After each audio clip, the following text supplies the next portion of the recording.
할렐루야. 2020년 9월 29일 화요일 새벽입니다. 오늘 하나님께서 우리들에게 주시는 말씀은 로마서 15장 13절 말씀입니다. 우리가 함께 하나님의 말씀을 읽으시겠습니다. 시작. 소망의 하나님이 모든 기쁨과 평강을 믿음 안에서 너희에게 충만하게 하사 성령의 능력으로 소망이 넘치게 하시기를 원하노라. 한 번 더 읽어보십니다. 소망의 하나님이 모든 기쁨과 평강을 너희 믿음 안에서 너희에게 충만하게 하사 성령의 능력으로 소망이 넘치게 하시기를 원하노라. 소망의 하나님이란 우리의 소망이신 하나님, 우리에게 소망을 주시는 하나님, 그런 뜻이죠. 그 하나님께서 우리에게 희망을 주십니다. 인간은 희망이 있어야 살 수 있는 존재입니다. 희망이란 미래에 대한 긍정적 기대감입니다. 믿는 자들이 가질 수 있는 희망의 내용은 하나님의 약속의 말씀입니다. 하나님의 약속의 말씀이 모두가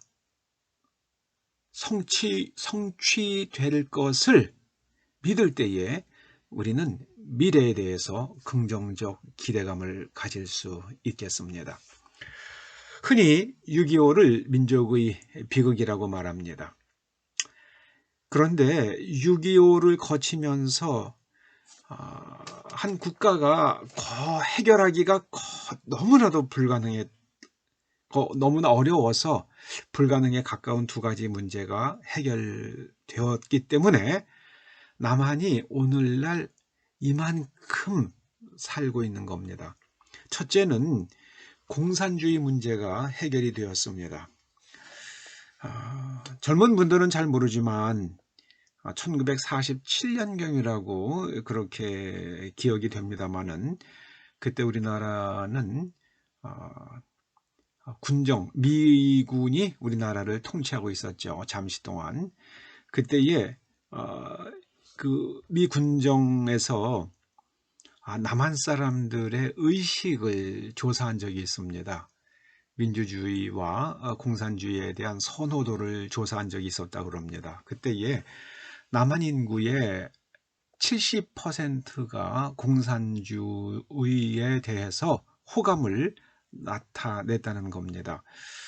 저는 그게 어느 정도 이해가 갑니다. 왜냐하면 공산주의가 그 실체를 어떤 건지 실체를 모르잖아요. 에리 프롬은 공산주의가 실패한 것은 철저하게 인간을 무시했기 때문이라고 그럽니다. 노동자와 농민의 인권을 말하면서 이제 공산혁명을 이루었지만 그들은 인간을 철저하게 무시합니다. 스탈린 때에 한 6천만 명이 죽었다고 그러죠.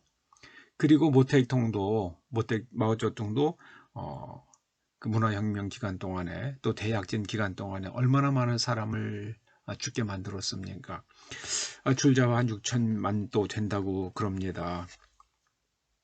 그 공산주의에 대해서 한국 사람들이 호감을 가졌던 이유는 한국 사람들의 적어도 30-40%는 종의 후손들이었기 때문입니다. 종으로 태어나서 종으로 수백 년을 살아온 사람들의 후손이다 보니까 평등이라는 말에 대해서 평등이라는 말만 들으면 한국 사람들은 머리가 돌아버려요. 휙 돕니다. 성경에는 평등이라는 말이 없습니다. 한 번도 안 나옵니다. 세상은 평등할 수 없죠. 평등하지 않습니다. 평등하지 않은 것이 정상이라는 말이 아니라 세상은 평등할 수가 없어요. 정말 평등하려고 그러면은 100m를 9초 5에 뛰는 사람하고 100m를 20초에 뛰는 사람하고 똑같이 상을 주어야죠. 그게 평등. 그럴 수 없는 거잖아요. 그리고 또 소장농으로 살아가면서 얼마나 가난했습니까? 그러니까 사람들이 같이 잘 살자. 나도 저들만큼 잘 살 수 있게 해주마. 그런 말을 들을 때에 거기에 마음을 빼앗길 수밖에 없는 거죠.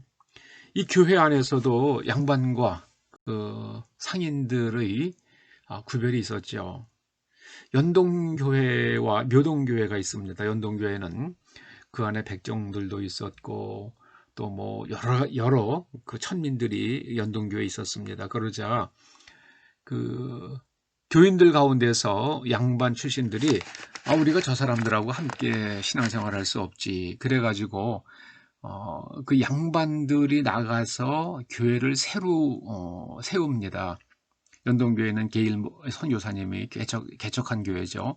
그게 바로 묘동교회입니다. 묘동교회. 우리는 하나님의 약속이 반드시 성취될 것을 믿을 때에 우리의 마음에 기쁨과 평화가 있습니다. 참 아까 그 공산주의 얘기 조금 더 해서요. 6.25를 거치면서 공산주의가 해결이 됐고 또 하나는 이 종의 문제가 해결이 된 겁니다. 그때 그 갑오경장 무렵에 종 제도가 이제 없어진다고 했지만 실질적으로는요 6.25 때까지 그 사회 안에서는 종 제도가 여전히 사람을 양반과 그 상놈의 집안으로 구분하는 것이 여전했습니다. 요즘에 양반이냐 뭐 그거 안 따지지요. 그런데 제가 어렸을 때만 해도 그 어른들 말씀하실 때는 그 집은 양반집이지, 누군가에 대해서 이야기할 때는 반드시 그 집은 양반집이지, 이걸 꼭 얘기를 했습니다. 근데 그게 두 가지 문제가 우리나라에서 해결이 된 거예요. 참 그래서 그 6.25는 우리들의 민족이 겪은 비극이기도 하지만 도저히 해결하기 어려웠던 두 문제, 바로 공산주의 문제와 그 다음에 사람을 양반과 천민으로 나누는 그것이 6.25를 통해서 무너졌습니다. 참 감사한 일이죠. 그래서 오늘날 우리가 이만큼 서로 평등하게 잘 살고 있는 겁니다. 하나님의 약속이 반드시 성취될 것을 믿을 때에 희망이 생깁니다. 믿지 못하면 불안하고 두렵습니다. 딸이 죽어서 절망하는 회당장 야이로에게 주님께서 뭐라고 그러셨습니까? 두려워 말고 믿기만 하라. 두려워 말고 믿기만 하라. 그 결론은 뭡니까? 내가 살려줄게. 내가 살려주마. 네 딸 안 죽을 거야. 그게 주님의 약속의 말씀이잖아요. 그런데 어떻게 주님의 말씀이 현실이 되었습니까? 예수 그리스도를 통해서 그 하나님의 두나미스가, 성령의 능력, 성령의 두나미스가, 이 초자연적 권능이 역사했습니다. 그래서 야이로가 경험했던 그 성령의 두나미스를 기록한 그 본문을 우리가 읽으면서 하나님께서 말씀하신 것은 반드시 성취될 것이라는 소망이 우리의 마음속에 생깁니다. 그래서 우리에게 기쁨과 평강이 있습니다. 아무쪼록 지금 나라가 어렵고 또 경제가 어려워지겠지만 하나님의 약속을 믿으십시다. 큰 성 바벨론은 무너집니다. 그리고 한국은 하나님의 백성으로서 인류를 위해서 크게 봉사하는 그런 나라가 되고 민족이 될 것입니다. 우리는 곧 통일이 될 것입니다. 북한 공산주의는 무너지고 중국의 공산당도 무너지고 이제 한국은 세계를 리더하는 민족 국가가 될 것입니다. 기도하시죠. 아버지 하나님 감사합니다. 저희로 참으로 성령의 능력 안에 성령의 능력을 경험하면서 미래에 대한 긍정적 기대감을 갖고 그 확신 속에서 희망적으로 살게 하여 주시옵소서.